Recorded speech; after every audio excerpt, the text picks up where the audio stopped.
Welcome to the Story a Day podcast. This is Julie Duffy, encouraging you to be a writer today, not someday. Good morning, good evening, good afternoon. It's Julie here from Story a Day, and today I want to talk to you about how to delight readers. If you're here at the off-season, there's no challenge happening, it's not Story a Day May, it's not Story a Day September, but you're still listening to this podcast, that tells me that you are a writer who is interested in pursuing this year-round. You are actively seeking out ways to get your writing done. And that tells me that you are not struggling. Your biggest struggle on most days is not how to integrate writing into your life. You've probably started to do that. You may have been doing it for a long time. Your biggest problem is probably not how to give yourself permission to write. I bet you're somebody who's actually writing a fair amount. Now, having solved those two problems for the most part, that doesn't mean that all your other problems go away. It just means that your challenges change. And once you've started writing regularly, your next challenge really starts to be how to delight readers, how to get your work read, and how to deliver stories that readers love. Often this has nothing to do with your ability to write and everything to do with your ability to give a specific reader what they are looking for. There are plenty of great writers who get terrible reviews because a particular reader just doesn't like what they do. But the worst reviews come when a writer has promised the reader one thing and delivered something different. So how can you figure out what it is that readers are looking for from your fiction? Well, here's one method. I like science fiction, speculative writing, mysteries, and a little bit of romance thrown in. I read everything. Those are my favourite things.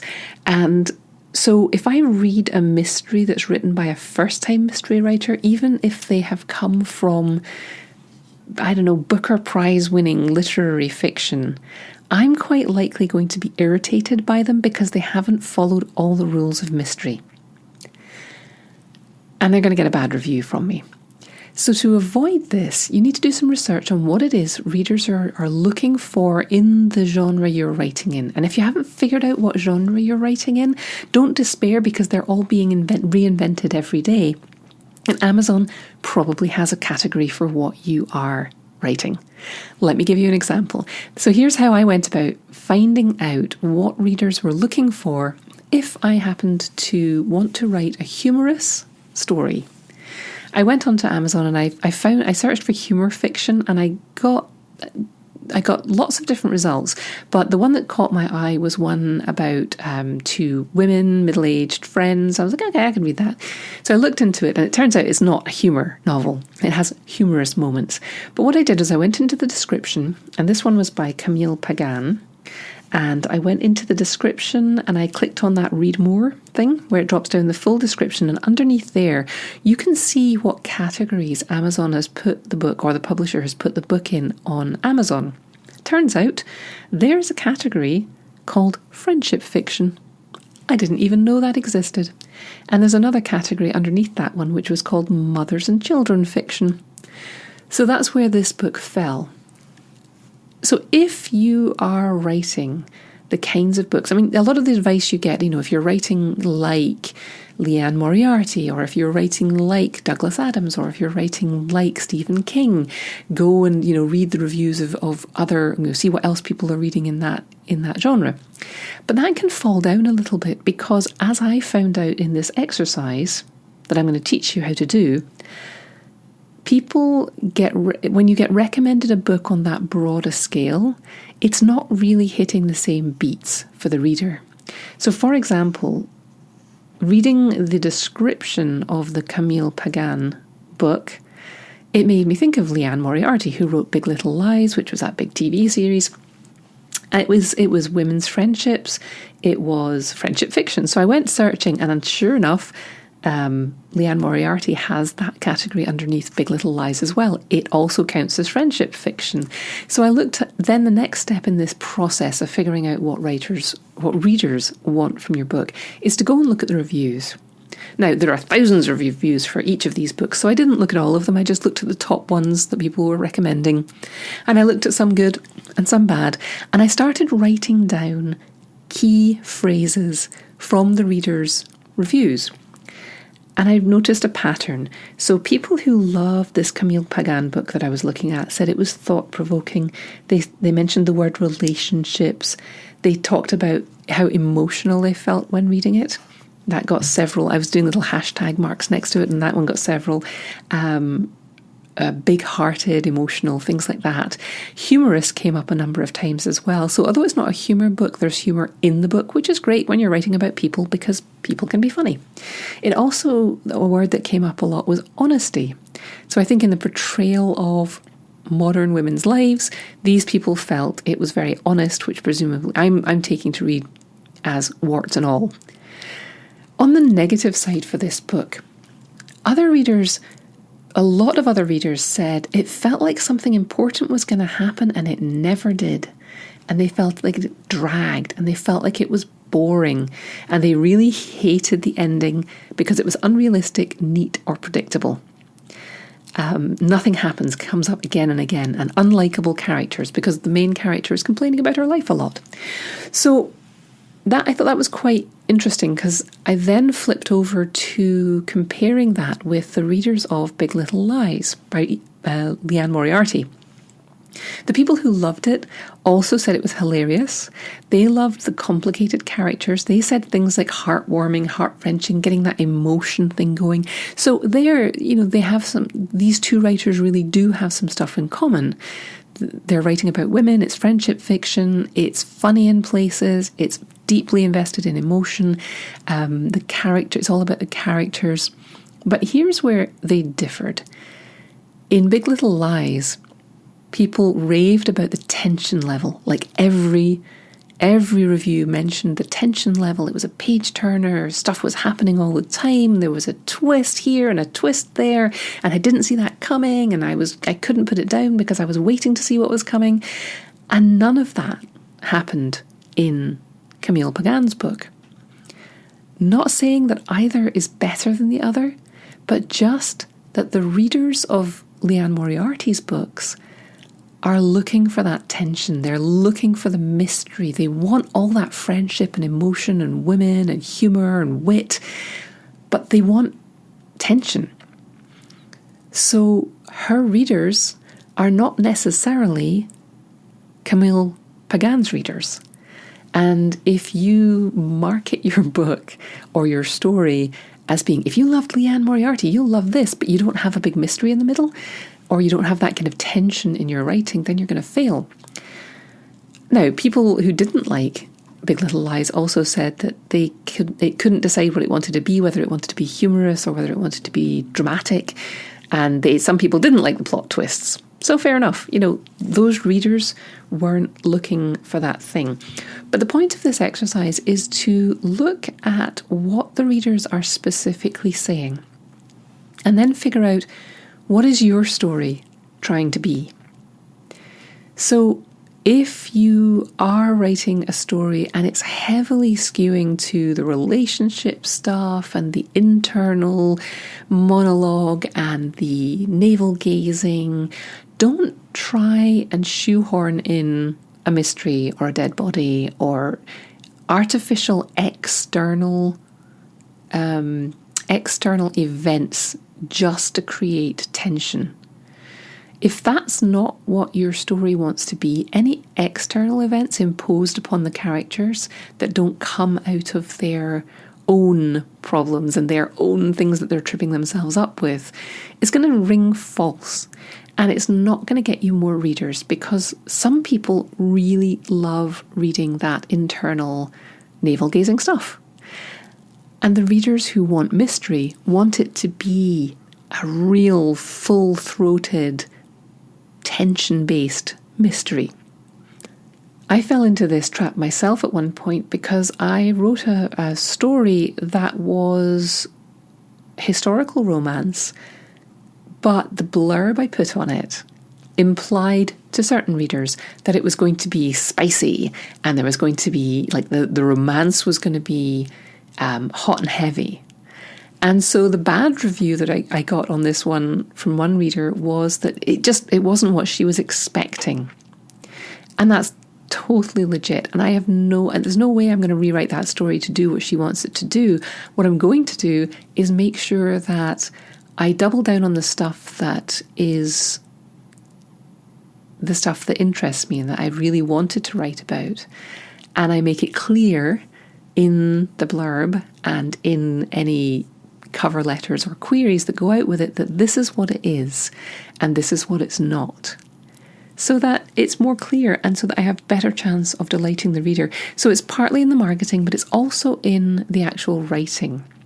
Figuring out who are your readers, what they love, like what gets them really, really delighted. For example, Camille Pagan had ecstatic readers, some of them talking about the emotion in it all and the big-heartedness of it and the humour and the honesty. So she should double down on that stuff. Not that I'm telling her how to write, but if you are looking to write the same kinds of stories that she writes, those are the keys that you're trying to hit in the readers. You're playing up the big-heartedness, the humour, the honesty, and you can ignore the fact that some readers in this genre love there to be a murder, or love there to be serious issues that, societal issues that they want to delve into. If that's not what you're writing, don't tack it on. But it can be really helpful as a writer to get clear on what you're trying to do by reading the reviews and listening to what readers are saying. So, to recap, decide. If you're trying to decide on what your story wants to be, take a little time and go and find similar stories and books on Amazon or Goodreads. Delve into the reviews and just start noting down keywords. What are people loving about these stories?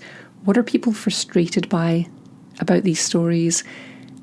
If they are frustrated by things that you're putting into your story, do those things really need to be there? And if so, can you make them better? And if not, maybe you can take them out and just focus on writing the type of story that's going to appeal to this type of reader, and a story that knows what it wants to be. Your story is not ever going to delight everyone. I'm sorry. And like I said at the beginning, it has really very little to do with whether you are a good writer, whether your wordsmithing is fabulous, whether you can spin a good story. It's just about whether a particular reader likes what you're doing. So double down on the stuff that you want to do in your story and let the rest of it go. The good news is that short stories are a fantastic way to practice this. There's a little investment of time. Everything is very much more manageable than it is on a novel scale. You can write 5 different stories on 5 different days that investigate the types of things that readers are delighted by and repelled by. You could decide to write a women's friendship fiction story where it's all just women sitting around chatting about their husbands and really going into the humour and the honesty and the sort of internal tensions of that. And then the next day you could decide to write something that was much more of an adventure where somebody's, scheming against someone else and there's all kinds of tension, and you can see if you enjoy that. So if you want to give that a shot, I have a tool at storyaday.org called the Short Story Framework. It's a great way to just sort of brainstorm and fill out the beats of stories before you get started. It's not an outline tool so much as something that you can use and jump into just to figure out who your characters are, what their problems are, what things they might encounter, how they might make things worse for themselves in the middle, and how you might end it, what mood you might end it on, what image you might end it on. So this framework, the short story framework, is available at storyaday.org. You just go there, it's in the sidebar, you can fill in a little form and I'll send it to you. Or I'll put a link in the show notes here as well. And it's a great way to just blast out a few different things once you've gone and done this exercise where you've looked up reviews of stories sort of like what you like to write, and take some of those keywords and on different days plug them in to, think about a character and a story that might embody them. Try this with 5 different keywords or groups of keywords, and just write 5 different stories sometime over the next month, focusing on this as a very sort of deliberate exercise, not something that you're promising you're ever going to publish, not something that you're even ever going to look at again, just as an exercise to see if this kind of research nets a story that is clearer and more targetable and works better, doesn't wander off, that kind of thing. So give it a try, and then come over to the blog at storyaday.org/episode 154 and leave a comment and let me know if you tried this.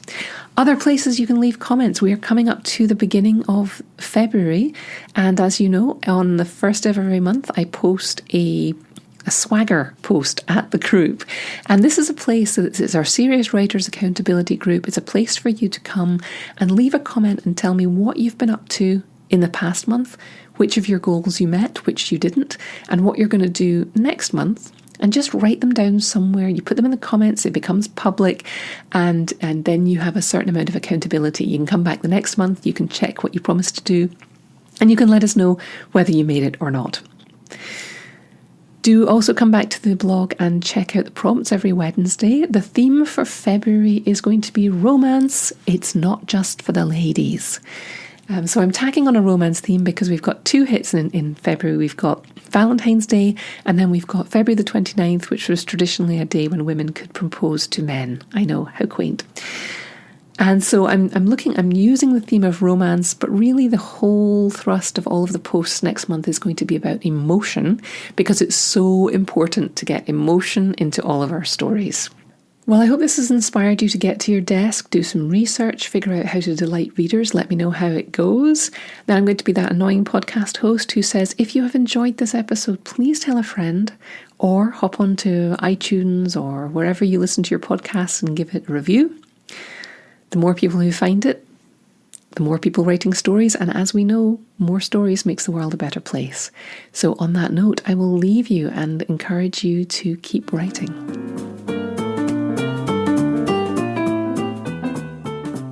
Thanks for listening. Why not come over to the blog at storyaday.org and check out this week's writing prompts and articles. And in the meantime, have a great creative week, and of course, keep writing.